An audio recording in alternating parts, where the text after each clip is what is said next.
Hey guys, my name is Dan, and I want to talk about Halion. Super great. Made some sounds with it and did some things, and I'm learning some stuff. And actually got Cubase Elements, not yes, just the other day. And anyway, some really cool stuff.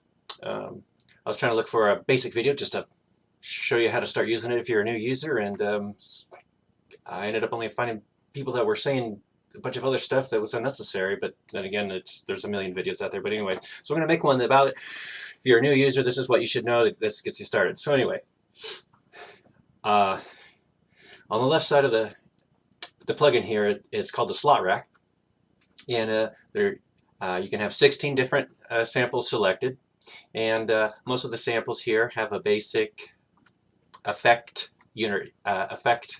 editing suite, I guess, if you want to call it that.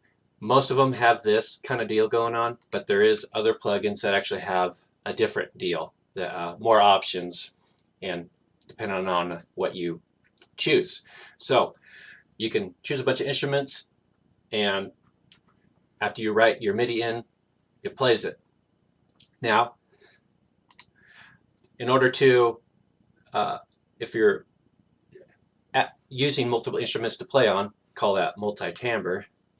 The easiest way for your MIDI keyboard or your MIDI notes in your track to activate these instruments is by setting the MIDI channels to 1. And so you'll go here and you'll do that here, and that way, if you don't want to, you don't have to make other MIDI notes and stuff like that. And again, I don't know how to make a MIDI track output to channel 2. I haven't figured that, haven't got that far yet. But this way you can layer a cool thing like I did here.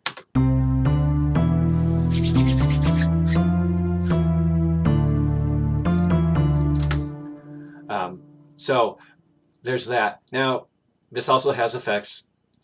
They're pretty grand, such as different reverb, delay, a lot of basic stuff. Nothing real special, but it works good and it sounds good. But when you select it here, you're gonna select the output, but it's still not going to get any sound. In order to get any sound, you got to go over to the mix panel, and you got to set your FX. See how it says FX 1, 2, 3, and 4, right? There we are. And so you got the 1 through 4 here, right? Okay. So your mix panel, and then you can adjust the volume, of course, of each of the buses, and you can actually set multiple outputs so that you can use other VSTs you might have to affect the signals if you want. Way to be creative. And let's see, there was that, and then the options is the automation, stuff like that.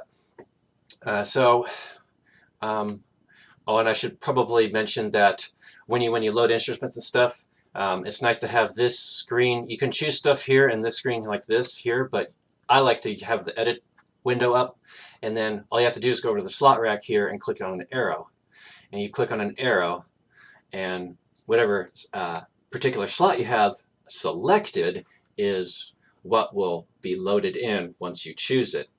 And because I made the mistake of having it like that, but I somehow pushed the arrow, but somehow it activated back, and then I was trying to change the sound on a different channel, and I got confused. So just make sure this yellow square here is where you need it to be, and as such, you can play up to 16 different instruments at once.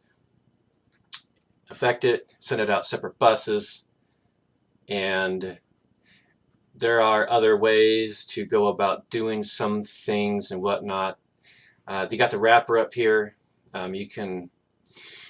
You select the read and write, and that allows you, I'm not for sure on the read thing, but the write thing allows you to do the automation. So if we go there, you see down here, and each one of these, like I said, makes a different thing here, but these parameters down here vary depending on the sample that you choose to play. And what you can do is, for example, the piano here, well, let's go to the bass. So you can just right click on it. You want to learn continuous control, or CC, and you can move your knob on your keyboard, and then boom, it's mapped to it, and you can run it. You push play.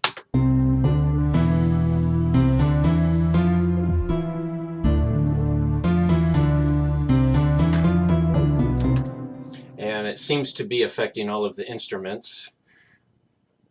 So it might be, not sure why, the routing and stuff like that, but that filter cutoff was also affecting the grand piano.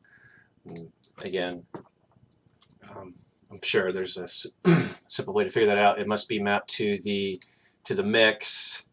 And since I only have the outputs divided, it's probably affecting all of the inputs. This is why it's doing that, even though it is on a different, selected on a different instrument. Being up here, it's writing itself to affect the whole track, I guess pre-output. But anyway, so the other, also what you can do is, oh, I think I showed you that, yeah, the MIDI control, CC, and the way you can write it in. And yeah, so you got, I think I'm pretty much, that's pretty much the deal. That's how you choose your instruments. You slot rack here, click it and choose it. Multiple instruments. You can edit the way it you know, kind of sounds, and the different instrument or samples that you select have a different, some of them have other abilities and options for adjusting effects and whatnot. And of course the MIDI channels, you want to make sure that they're on the appropriate one, so you can play a bunch of different layered instruments and then make a sound and stuff happen. And by the way, not all of these samples are velocity sensitive, so if you're adjusting the velocity in the piano roll, it's possible that some of the instruments are not going to become quieter, and that can be a problem. I haven't found a way to go into here and make certain samples be velocity sensitive. And then of course you can set each of these channels to have a minimum and maximum velocity, have a minimum and maximum key. I'm sure some of the samples, unless it does audio stretching, probably has a limit. I know that some other plugins that have real samples actually they have limited low and high notes, of course. And the control, this is just other ways to send MIDI information, continuous control MIDI information to affect your instruments that you have. It's a pretty cool instrument deal. And it's the first thing that I'm learning on here.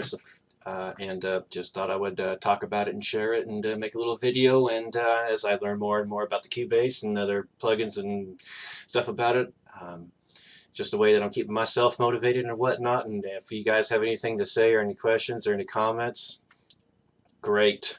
I'd love to hear them. I want to stay engaged in this. So I believe that's pretty much, that'll get you started. And anyways, I'm Dan, and I appreciate your time. Please like, comment, and subscribe, and show some support, and I'll show you some support, and let's be creative. Appreciate your time. Thanks.